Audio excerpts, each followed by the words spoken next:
So, you're living in Arizona, and while you wade through the blistering heat and the lingering threat of COVID, you're thinking, I'm gonna vote. Maybe this is your first time voting, or maybe you're feeling the need for a refresher before you submit that ballot. Whatever your case may be, this is the quick and easy guide for you. We'll be discussing both how to vote and what specifically you'll be voting on. Presented by Hamlet Lamont for ASU's Youth Voter Engagement Academy, here is the quick guide to AZ Voting 2020. First of all, if you haven't registered to vote, sorry to say, you've missed your deadline. If you want to register for the next election in advance, simply go to the ASU Turbo Vote link in the description of this video to get a head start. It's never too early. If you have registered, congrats to you. In this time of pandemic, it's of course preferable to vote through the mail, but some people may be confused on how to send a ballot back in. There are two safe and easy ways to make sure your mail-in ballot gets counted this November. Firstly, you can go to your local post office and drop it off in the blue mail receptacle featured in the front. However, we'd only recommend this method if you filled out your ballot well in advance.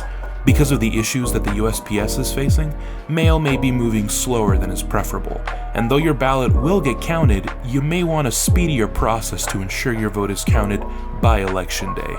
The alternative method, if you've taken a little more time to fill out your ballot, is to mosey on down to your local polling place on Election Day.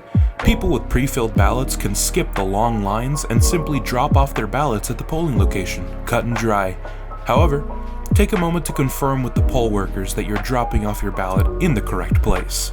For those taking this alternative method, and for those simply planning to cast their ballot at the polling location the old-fashioned way, make sure to wear a mask and bring some hand sanitizer if you can.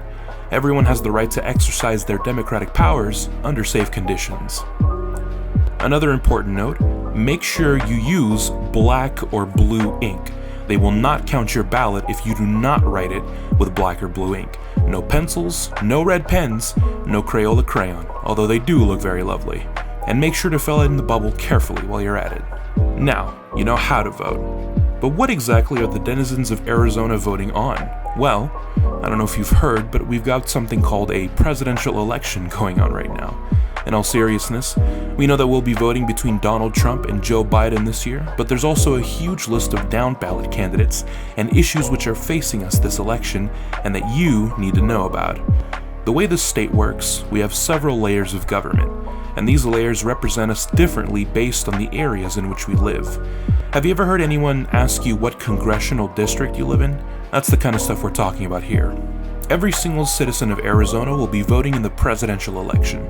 Along with that, we'll also be voting for who will represent our state in the National Senate and the House of Representatives, the two halves of Congress, along with other important positions such as the members of the Corporate Commission, the people who control your utility bills.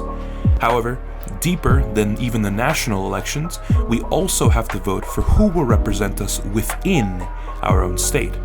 Within the state of Arizona, we basically have our own mini version of Congress, referred to as the legislature, and complete with state senators and state representatives. If we look at our state and apply different filters onto it, we can see that Arizona is carved into a good few congressional districts, with one congressman to represent each. Each state only gets 2 senators, and Arizona is no different. However, on the state level, we also have 30 legislative districts, with 1 state senator and 2 state representatives for each district. It's important to carefully consider who you'll be voting for to be your senators, representatives, state senators, and state representatives. They each have important functions in the multi-layered Arizona government. Though the state may be divided into congressional and legislative districts, you're no doubt aware that it's also divided into counties. Each of these counties has elections within them as well. And unfortunately, we can't give you as much detail on these. The county elections vary wildly. There are many different positions which individual counties may be voting upon in this election. Some key positions we can mention that are likely to be on your ballot are several county judge positions, court assessors, sheriffs, and school board members. The people in these positions affect incredibly important things to your everyday life, such as local ordinances, budget limits, and education. Take these positions into careful consideration. The last subjects to go over are the ballot initiatives. Once again, some initiatives will be specific to certain counties, but there are 2 laws which will be voted upon by the entirety of the state. Prop 207, in which a yes vote will legalize marijuana, and Prop 208, in which a yes vote will increase taxes on those making over $250,000, $500,000 for those joint filing, in order to increase teacher salaries and school funding. In a time of political volatility and governmental chaos, one of the most important things a citizen can do is to express themselves through a vote. While creating change may feel like an uphill battle, never forget one of the most fundamental lessons we've learned. We have power in numbers. Thanks for taking a listen to this guide, and happy voting.